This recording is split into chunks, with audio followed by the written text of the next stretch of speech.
அனைவருக்கும் வணக்கம். ஐந்து கரத்தனை ஆணை முகத்தனை இந்தின் இளம்பெறை போலு மேய்ச்சினை நந்தி மகந்தனை ஞான கொழுந்தினை புந்தியில் வைத்து போற்றுகின்றேன். குரு பிரம்மா, குரு விஷ்ணு, குரு தேவா மகேஸ்வர, குரு சாசாத் பரபிரம்மா தஸ்மே ஸ்ரீ குருவே நமோ நமக. இதுவரை யாரெல்லாம் குருவாக இருந்தார்களோ அவர்களின் பொற்பாதம் தொட்டு வணங்கி இன்னைக்கு நாம பார்க்க போற ஒரு ஜோதிட பதிவு என்னன்னா, பரிவத ராஜயோகம். யோகம்னா சேர்க்கை, பார்வை, இதன் அடிப்படையில் செயல்படுறது. அப்ப நம்மளுக்கு பரிவத ராஜயோகம் யாரால கிடைக்கும், எந்த கிரகத்தால கிடைக்கும்னா இயற்கையிலேயே பாவரான ராகுவால் கிடைக்கக்கூடிய அமைப்பு. அப்ப முதல்ல ஒரு யோகம் நமக்கு செயல்படணும் அப்படின்னா நம்மளோட லக்னாதிபதியும் லக்னமும் வலுவாக இருக்கணும். அதற்கப்புறம் அந்த தசை வரணும் நமக்கு. அப்ப அந்த மாதிரி தசை அமைப்புகள் வரும்போது ஏழ்மையில் இருக்கிறவங்க கூட மிகப்பெரிய கோடீஸ்வரனை யாரும் எதிர்பார்க்க முடியாத அளவுக்கு பாவக்கிரகங்களான ராகு, சாயா கிரகங்கள் என்று சொல்லக்கூடிய ராகு யோகங்களை கொடுக்கறதுலையும் சரி கெடுக்கிறதுலையும் சரி மிகப்பெரிய அமைப்பை செய்யும். அதுவும் அவருக்கு வீடு கொடுத்தவனும் வலுவாக இருந்து குரு சுக்கிர தொடர்புகளை பெற்று இருக்கும்போது இன்னும் மிகப்பெரிய அமைப்பை கொடுத்துரும். குறிப்பாக ராகு கேதுக்கள் திரிகோணங்கள்ல அமர்றதை விட கேந்திரங்கள் என்று சொல்லக்கூடிய 1, 4, 7, 10 இந்த மாதிரி அமைப்புல உட்காந்து குருச்சுக்குற தொடர்புகளை பெறும்போது நல்ல பலன்களை செய்யும். இப்ப பரிவத ராஜயோகம் அப்படின்னா என்ன? ராகு அமர்ந்திருக்கிற இடத்துல இருந்து அந்த கிரகம் இருக்கிறதுல இருந்து 4, 7, 10 கிரகங்கள் இருக்கணும். பொதுவா ராகுக்கு நேர் 180 டிகிரியில கேது இருப்பார். அப்ப நாம் கேதுவதை கணக்கில் எடுக்கக்கூடாது. வேற பஞ்சபூத கிரகங்கள்ல இல்ல ஒளி கிரகங்களான சூரிய சந்திரன் யாராவது ஒருத்தர் அந்த 3 பாவங்கள்லயும் அமரணும். ராகு இருக்கிறத லக்னமா நம்ம எடுத்துக்கிட்டோம்னா லக்னத்துக்கு 4, 7, 10 கிரகங்கள் இருக்கணும். அதற்கு அடுத்தபடியாக ராகுக்கு வீடு கொடுத்த கிரகம் வலுவாக இருக்கணும். இங்கே சனி செவ்வாயின் தொடர்பை நேரடியாக பெறக்கூடாது. அந்த மாதிரி அமைப்புல இருக்கும்போது பரிவத ராஜயோகம் செயல்படும். ஒருவேளை தசை வராவிட்டாலும் அவரோட புத்திகள் வரும்போது அது கொடுக்கறதோட ஒரு 50% பலனை கண்டிப்பாக ராகு கொடுப்பார். ஏன்னா தசாநாதனுக்கு ராகு கட்டுப்படுத்த இருக்கணும் எந்த கிரகமாக இருந்தாலும். அதுவே அவரோட தசையாக இருக்கும்போது முழு வீச்சுல அந்த யோக அமைப்புகளை கொடுப்பார். ராகு எதையுமே கொடுத்தாருன்னா பிரம்மாண்டமா தான் கொடுப்பார். அது பிரச்சனைகளாக இருந்தாலும் சரி, நல்ல விஷயங்களாக இருந்தாலும் சரி. அப்ப இன்னைக்கு நம்ம ஒரு யோக ஜாதகம் அமைப்பை பார்த்த ஜாதகம். இது ஒருத்தரோட குழந்தை. பட் இந்த விஷயம் இந்த தசை புத்தியில அவருக்கு எப்படி இருந்து கேட்டதுக்கு அவரு நான் சொன்ன பலனை விட பல மடங்கு நல்லா இருந்தது அப்படின்னாரு. அப்ப நான் அவர்கிட்ட கேட்டு இந்த ஜாதகத்தை நான் ஒரு பதிவுல போடலாமா அப்படின்னு. கண்டிப்பா அவர் சொன்னாரு, பேரையும் பர்த் பிளேஸை மட்டும் சரியா கொடுக்க வேண்டாம், நீங்க அதை பயன்படுத்திக்கங்க, ஒன்றும் தவறு கிடையாது அப்படின்னாரு. அதனாலதான் இன்னைக்கு இந்த ஜாதகத்தை நம்ம இது மாதிரி அமைப்புல பிறந்த குழந்தைகளும் சரி பிறந்திருக்கவங்களும் சரி மிகப்பெரிய கொடுப்பினையில பிறந்தவங்க 18 வருஷம் ராகு மகாதசை ஒருத்தருக்கு நடக்கும். அப்ப சின்ன வயசுல வந்துருக்கு அப்படின்னா அவரோட தகப்பனார் அமைப்பு நல்லா இருந்துச்சுன்னா இந்த குழந்தை பிறந்த நேரத்துல அவரோட தகப்பனார் மிகப்பெரிய ராஜயோக அமைப்பை பெற்றிருப்பார்.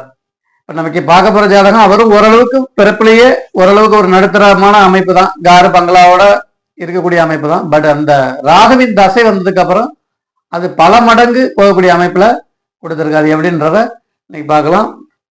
இது 1995 பிறந்த ஜாதகம். கடக லக்னம்.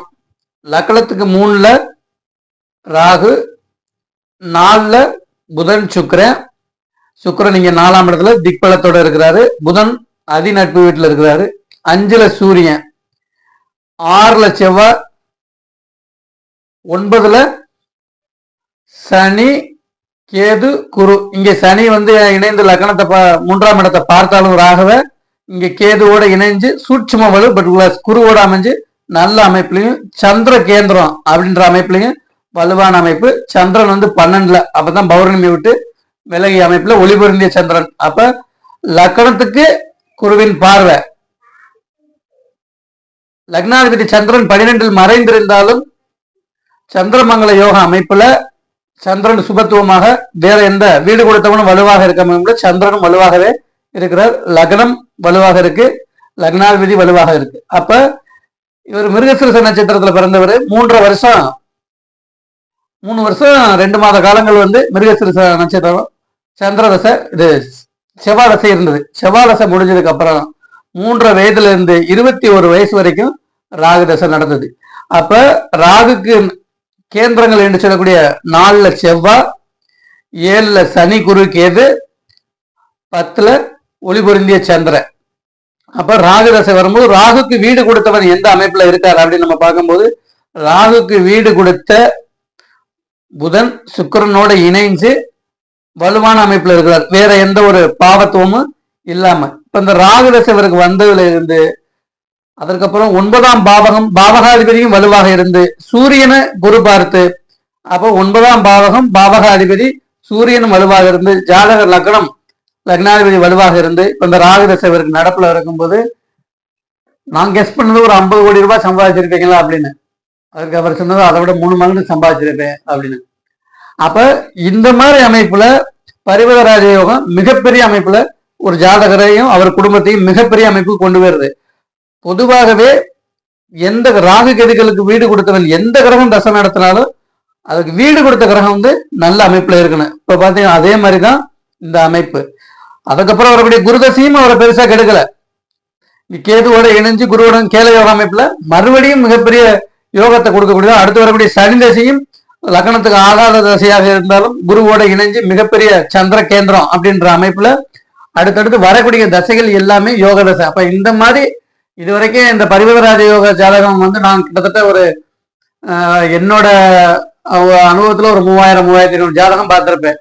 இதுல ஒரு 3-4 ஜாதகம் மட்டும் தான் இந்த பரிவதராஜ யோகம் பர்ஃபெக்டா எந்த ஒரு குறைபாடும் இல்லாம.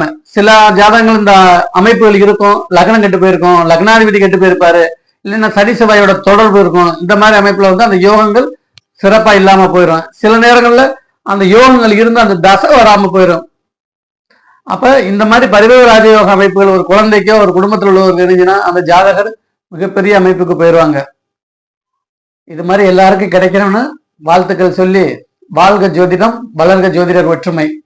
நம்மளோட சேனலை புதுசா பாக்குறவங்க தான் நம்ம சேனலை சப்ஸ்கிரைப் பண்ணுங்க, ஷேர் பண்ணுங்க. வேற ஏதேனும் ஜோதிட தகவல்களுக்கு 9500634634 என்ற எண்ணுக்கு வாட்ஸ்அப்ல தகவல் அனுப்புங்க. நன்றி, வணக்கம்.